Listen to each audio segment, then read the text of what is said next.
Hindi pa huli ang lahat. Alagaan natin ang ating kalikasan. Malaki ang magagawa ng mga mamamayan sa pagsasaayos ng kapaligiran, lipunan at bayan.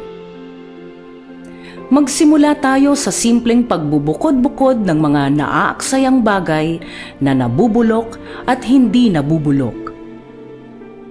Mula sa kusina, ipunin sa isang lalagyan ang mga pinagtalupan at mga tira-tirang pagkain at dalhin ang mga ito sa bulukan na sako o compost shed. Kung maliit ang lugar, gumamit ng 3 sako.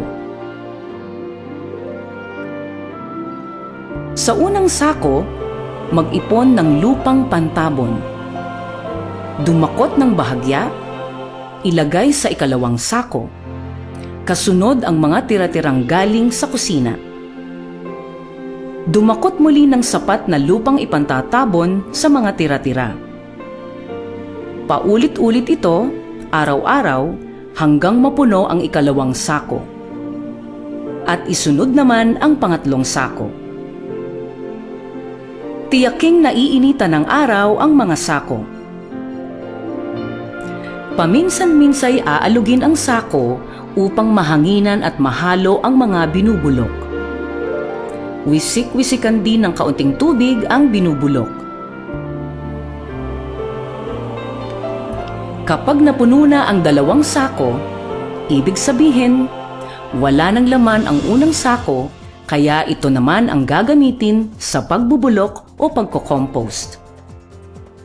Kumuha sa ikalawang sako ng pantabon, at kapag naubos ang laman ng ikalawang sako, ay pwede nang kumuha ng pantabon sa ikatlong sako.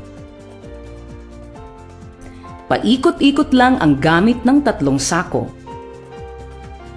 Kung malaki ang lugar, maaaring magtayo ng compost shed na may 3 hati. Dapat ang sahig ay lupa. Ganito rin ang kailangan sa mga barangay o sa mga taniman.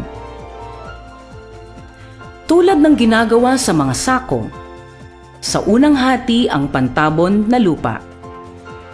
Sa ikalawang hati, ilagay ang mga nabubulok at takpan ito ng lupa mula sa unang hati.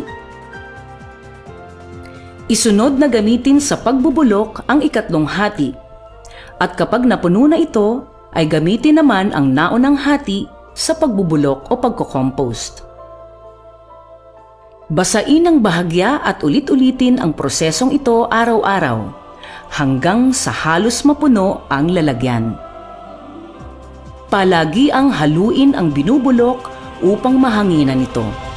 At kasama ang mga kaibigang mikrobyo sa lupa, ang mga tira-tirang bagay magiging compost. Maaari ding bistayin o salain ang compost kung ipamimigay o ipagbibili.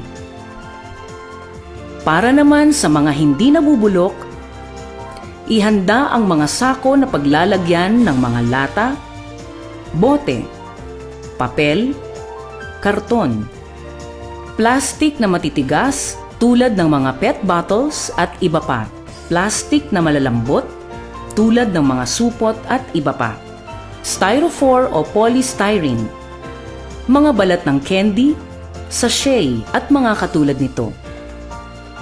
Mga special waste tulad ng mga bubog, sirang baterya, pundidong bombilya at iba pa. Hugasan ang mga basyong pinaglagyan ng pagkain, inumin at iba pa, nang hindi ito ipisin, langgamin o langawin. Kung hindi sapat ang oras at may iba pang gagawin, ibabad muna ang mga huhugasan sa isang timbang may lamang tubig na pinaglabhan. Ito ay tinatawag na babad timba. Pagkatapos, patuyuin ang mga ito at ilagay sa mga sako. Ang mga supot, balat ng candy, styrofoam at iba pang kadalasay hindi binibili. Itabi lamang ang mga ito para sa special recycling.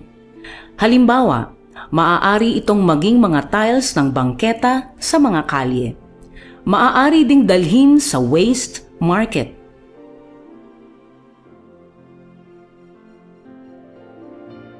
Ngunit para sa ikabubuti ng kapaligiran, kailangang ipagbawal na ang ganitong mga plastik.